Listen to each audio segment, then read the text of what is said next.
In this video, we're going to be looking at how to pull a Twitter report for your business or for your client. And we're going to have a look and see exactly what you should be pulling when it comes to your monthly reports for Twitter to help you to grow your channel, get more engagement, and ultimately meet your business objectives, whatever that might be. So let's get started.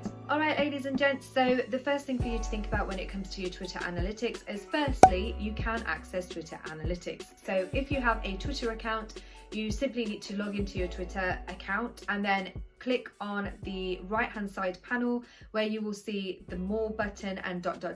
Click on that and it will open up a menu, and there you will see it says Twitter analytics. Once you've gone into that account, if you're setting it up for the first time, it might ask you a couple of questions, or you land straight into the page and there might not be much information at this stage, but that might be if you have just literally just created your account. So don't be alarmed if that's the case. But what I would do is have a little bit of a play around here, because you'll be able to see all the information that you can pull. So when you first land in Twitter Insights, you'll see there's a dashboard and it kind of covers everything that's been going on, and it will give you a monthly breakdown. So as you scroll down, it will show you everything that's been happening month on month, and across the top you will see how you've been doing in terms of the last 28 to 30 days, and it will show you whether you've grown in terms of followers, or if you have grown in terms of engagement, impressions, all that kind of fun stuff. So that's the first page you will see. If you then toggle across at the top and move over to your tweets, you'll be able to get a bit more information here about exactly what's been happening with the content that you've been sharing. So what kind of posts have been working. You can also kind of toggle over to the top tweets button and it will show you what your top tweets have been. You can toggle with the date range and you can change and select different date ranges to see whether certain tweets have performed better during that month, for example. So all the information that you need in terms of pulling your Twitter report is available on Twitter Analytics. So firstly, I'd go ahead and have a little bit of a play around with that platform so you're familiar with it. If you already know how to use Twitter Analytics, then we're going to think about your report. So like I said, with Facebook and with all your social media channels, the first thing for you to think about is your objectives. So think about what your ultimate objective is. Why have you got a presence on your Twitter account in the first place? Are you using this as a platform to raise awareness about your business? Are you using it as a way to let people know what's going on, sharing news?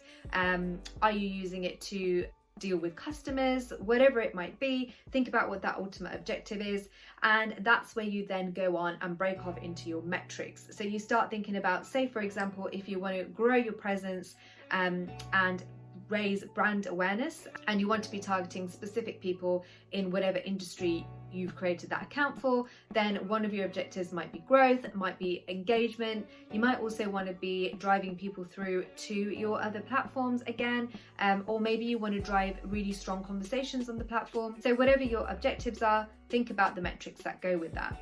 So in terms of top line metrics, most of the time on most reports, the kind of metrics that you'll be using will be things like your followers. Now, Twitter Analytics doesn't give you this information. You'll have to do some manual tracking of your followers, which is a little bit annoying, but hopefully that'll be back soon. But for now, I would say manually count your followers so that you know how many followers you're growing by every month. The second metric will probably be impressions, for example. So like I said, if you toggle over to the tweets page, you'll be able to see how your tweets have been performing for that particular month, or whatever you set as a date range. So have a look in there and you'll be able to see your overall impressions. And then if you have a look on the right hand side, the handy thing actually that Twitter has is it will have each month, so you don't even have to go in and select the date ranges. It will do that as default, so you can click on January, February, March, April, whatever month it is, and you can have a look and see what your impressions were month on month. So that will be another metric that you'll probably be measuring. The next one will probably be engagement rate. So Twitter actually already do this for you, so you don't have to do any math and figure out what's your engagement rate. You just set the date ranges, and again on that page where you can have a look at your tweets, on the right hand side it will tell you what your engagement rate was for that month. So you can then compare month on month to see whether your engagement rate went up or whether it came down. So have a look at your engagement rate. and that will give you an understanding about whether the content that you're sharing is actually working. There's other metrics that you have available on that tweet page on the right hand side. So like I said, once you've adjusted the dates or just clicked on that particular month that you want to be measuring, you'll be able to see things such as how many likes you've received, as well as the engagement rate, the number of impressions you've had, retweets, and also link clicks too. So all of that information is readily available, and you can simply swipe that into your report and you'll be able to see whether you've had an increase or decrease month on month, and then you'll be able to look at your content and understand what's been working and what's not working. So let's have a think about content. In exactly the same place, you'll be able to see underneath the graph, you'll see that there's a little tab which lets you then have a look and see what's been happening in terms of what's your top tweets. So you can scroll down, have a look at all the different tweets that you have, what's been working best and what's not, get an idea about what your impressions usually are. So have you found that actually you get more impressions when you use certain hashtags, or perhaps when you tagged someone, or maybe you retweeted a tweet and tagged someone?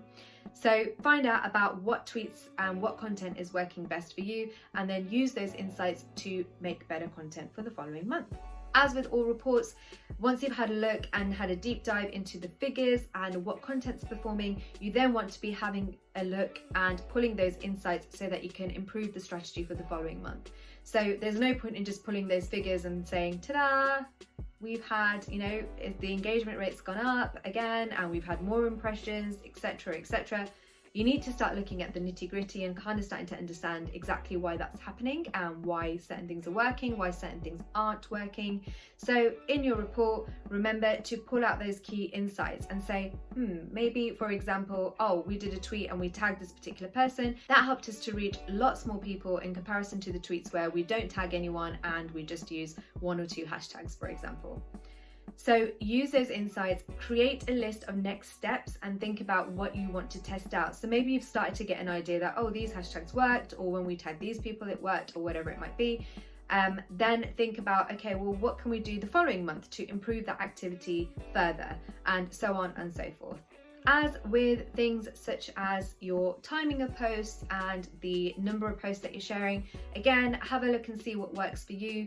Think about timing of posts to be, is it going to be when people are commuting, maybe at lunchtime or at the end of the day or late evening? You might find you get more engagement, and don't forget about weekends as well. So use that as a pinch of salt. Don't get too hung up on times to post. As long as you're kind of doing things consistently and you're learning and you're testing things out. Social media is constantly evolving. There's always new updates to the algorithm and stuff like that. So just make sure that your content is going to be good enough, it's good quality, and that should make sure that you are always winning. And that's it for this video. Don't forget, I've also got a video on Facebook reporting and LinkedIn reporting, which I will link in the description below, or add to this playlist because some of these videos haven't been created yet. If you would like me to also do a social listening reporting tutorial, then please let me know as well in the comments below. And as always, please don't forget to subscribe and like my channel if you found this content useful. It really helps me to understand what's working, and don't be afraid to drop me a message on any of my social channels to let me know what you would like me to create next. So I hope you found that useful. Thank you so much, and I shall see you next time.